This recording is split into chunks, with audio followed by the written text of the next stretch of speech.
Valley Club, since Battle World was launched a few weeks ago, it's required more and more screen time to be competitive in Marvel Strike Force. Now, Alliance War has been a huge time sink. It has been for a while now, and it's probably the best place to start looking to buy back some screen time for players. So in this video, we're gonna discuss what changes are needed for Alliance War, and if its game mode is still necessary at this point. And if you're ready for all of that and more, then you know what to do, Valley Club. Find that like button and let's go smash it. And welcome back to the ValleyFlyin channel. I am ValleyFlyin. Hope you're having an excellent day. In this video, we're discussing what changes are needed for Alliance War now that Battle World is here and is adding more and more screen time to competitive players in the game. And if you do get some value from this video, leave it a like, hit that subscribe button, and ring that notification bell so you know as soon as a new Marvel Strike Force videos goes up on this channel.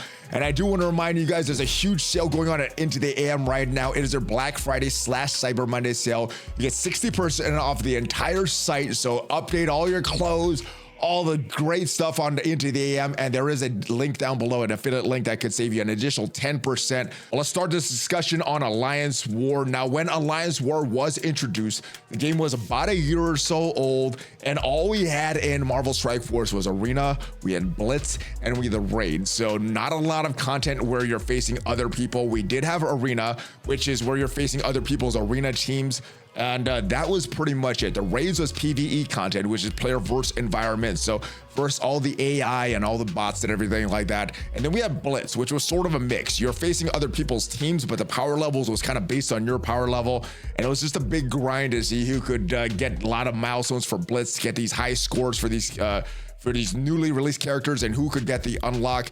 And then we had Alliance War introduced. This was our first like real PvP content where alliances faced off against other alliances. The roster of your alliance mates mattered when facing other alliance mates. So this is the first like kind of real PvP content that we had where the entire alliance was involved. Now the PvP content that we have right now is War. We also have Arena. We have Crucible, that's also PvP content, and the true PvP content would be RTA. That's kind of went away a few years ago, not very popular. I did enjoy that game mode, but about 2/3 of the community were either indifferent or didn't like that game mode, and that was real PvP because that way the AI wasn't placing the moves, you were actually doing your moves. But we don't have that anymore. It's still in the game, but nobody really uses it. So the real PvP modes right now are Arena, Crucible, and War. PvE content, we have the Raids, where we have Battle World, we have Dark Dimension, we have campaigns, we have some other events that are going on. So most of the game is based on PvE content. We still have Arena and of course Cosmic Crucible to give us our individual PvP content. But Alliance War is the only real PvP content that we have that's based on your entire alliance. So that's the good thing about Alliance War. The first thing that's really good, there are a lot of alliances that really enjoy the competitiveness of Alliance War.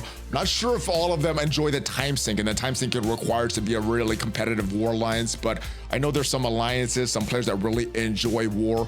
Other thing is we have some really good end of season rewards. If we go to this leaderboard here and look at the ranking rewards that happen every 2 weeks or so, good amount of gold, good amount of these elite war credits, good amount of T4s, and for the limited time that we have right now, we have some Ancient One special ability, Awakened ability materials here. All alliances in the top 1,000 will get some of that. If you're in the top 10, you're getting that ability right away at the Awakened ability. But this gold, I think, makes it worth it to at least participate in War. And while the end of season rewards are nice, and it's good that some alliances still enjoy Alliance War, there's other alliances like the alliance that I'm in that just doesn't care about War. We're focused on raids, focused on battle worlds, and the only requirement we have for War is just to get your 10 attacks in, and what happens. A lot of alliances are shifting to that, but if we're being honest, I think the real reason we still have War in Marvel Strike Force is so that Scopely, aka Boundless or Savvy, whatever the owners are, is so that they can still sell us War teams. Now the Astral team is more of a battle world team, but with their Awakened abilities, they turn into a War team. And with the announcement of the new A-Force team coming, being a War team, it's obvious that they're still trying to sell these War teams and War abilities. So if we're being honest, that's the main reason I think we still have Alliance War in the game. So Scopely, Boundless, whatever, so they can make their money. And those are the reasons I think Alliance War is still in Marvel Strike Force, mainly so Scopely can still sell you War teams. But in my opinion, it's not a fun game mode. On chat this morning on stream, many players did not enjoy Alliance War. And let's start with the main reason. It takes a lot of time. Let's just get into Alliance War, see how long it takes us to get in here. Takes a while just to get into this screen. Unlike a lot of the other game modes where you could just enter it, you got to go through this loading period to get into Alliance War and to exit out of it, which is kind of annoying. And not only does the load time to get into the war mode take a while, the actual battles take a while too. And if you are trying to make this war efficient and trying to do the ideal battles and not just overkilling a team or just using what you have, well, to find the right battle takes a while too. But these actual battles, let's say you're in my alliance, you have to do 10 battles. Let's say you do that on the low end, you get some really quick battles, but when you add that load time in, let's say each of those battles takes 3 minutes each, that's an extra half an hour that you have to attribute per day, 3 times a week. That seems like a lot. Now, if you're on the high end of that, 5 minutes per battle, when you include the load time and everything like that, 10 battles per day, that's almost an extra hour per day, not including the wait time if you don't have an ideal matchup. And if you are waiting for that ideal matchup, it could take you a long time. I know for a full 24 hours, competitive war alliance is always watching, always need to be on standby for who has the right team to counter the opponents in the most efficient way possible. So it does take a long time to get through Alliance War. So let's say you go through all that trouble. Let's say you're in a hardcore war alliance. You're waiting for a full 24 hours on war. You're on standby with your teams ready to go. You take the time to load into war. You take your time for all those battles and you get the victory. Well, one of the other problems with war is that victory rewards versus defeat rewards, there's not a huge spread between them, so there's not a lot of incentive for winning your actual wars. Now, the spread was a lot smaller, and that was to counteract the effects of all these shell alliances that were popping up. People are trying to min-max their rewards for war, so they're creating these shell alliances that they could go to drop down their rankings, and then they could just get wins and wins and wins regardless of the structure. So the spread was increased a little bit between winning and losing like about a year ago or so, but it's still not enough to really focus all the extra time on war for these rewards. I mean, all that extra time per day multiplied by 3 times per week just for some extra rewards, a little bit more gold, 450 more gold multiplied by 3, a few more of these orbs, orb fragments here, a few more of these awakened abilities that are in the store right now. But is that worth it? For a lot of alliances, that answer is becoming no. And when you look at those rewards, what it actually gets you, the gold is nice, some of those orbs are nice, those awakened abilities are nice, but these actual war credits and elite war credits, what do they actually get you at this point? If you're a newer player or a mid-game player, you can get some of these characters, build them up, that is good. But if you have these characters maxed out, not a lot of value in the war store right now. If you're end game player, there's teal gear does not have a lot of value, and the war credits that you're getting per, or the amount of gear that you're getting per war credit spent, is very minimal. Not as good as a raid store. So very outdated store, like a lot of the stores out there. If we look at the orbs in the war store, blue gear, purple gear, orange gear, teal gear, none of the current gear, which has been in the game for almost a year now. So yeah, very minimal value for what you could actually buy in the war store. Let me know what you are buying, or if you're just hoarding your credits in the war store right now, because there's not a lot of value that I see for end game players at this point. And one of the major problems with the screen time for Alliance War came with the introduction of Battle World. When the Battle World was introduced, we knew it'd add more screen time. Some of the easier difficulties made it very low quality screen time, and now we're at difficulty 4. It's still pretty low quality.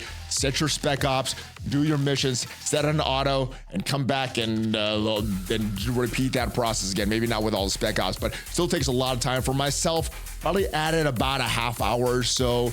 Sometimes a little more, sometimes a little less, but about a half an hour per day, 5 days a week. That's a lot of extra time that got added in Marvel Strike Force with nowhere being reduced, which is even more the reason that I think Alliance War needs to be changed. So how can Alliance War be fixed to alleviate all this additional screen time? Well, my solution probably wouldn't work for some of the alliances or Scopely. It would just be remove this game mode. I know that would make a lot of the players happy, but Scopely wouldn't be happy, and there would be alliances that like this mode. It would not be happy. So that's not a viable solution. What is a viable solution? Well, we have war right now 3 times a week. One way we can reduce screen time for war, obviously, is make this 1 time a week. Go all your rewards, multiply them by 3, the season rewards, end of season rewards, all your victory rewards, everything. Just multiply all of that by 3, and that could be a solution to reduce screen time. But I think a good compromise is for alliances that do like war and don't like war would be a sim button. They added that to the raids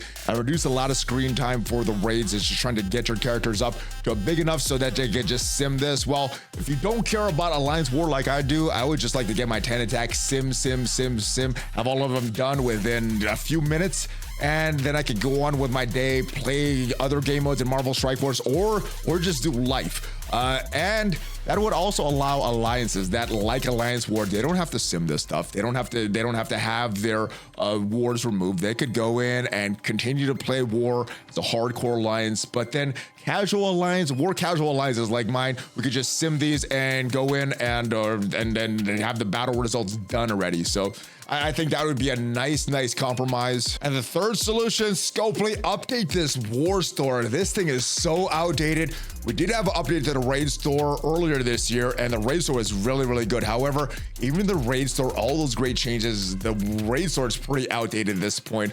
The last changes to the war store came, I don't even remember, a year ago, 2 years ago. It has not been updated in a while. Some of this gear, only teal gear. We're on the crimson gear. We got some, nothing good in this store that I really want to buy here. So that would make some of these credits a little more useful. But honestly, all these stores are so outdated. Any change that they make, all this currency that we have would just go away. We'd get everything that we want, and it needs a more long-term solution, in my opinion. Same thing with these orbs. We need some better ways to spend these elite war credits, because right now all these rewards that we're getting from war are really not worth a lot to end game players. The gold, like I said, is nice. The awakened abilities are nice. Everything else that you're getting from war is not really worth it. It's not really worth the time. So upgrading this store is long overdue, along with some of these other stores, because these stores are pretty outdated for the amount of currency that we have. And those are some changes to war itself and the war store that I think would help alleviate some of the additional screen time that we're getting from Battle World.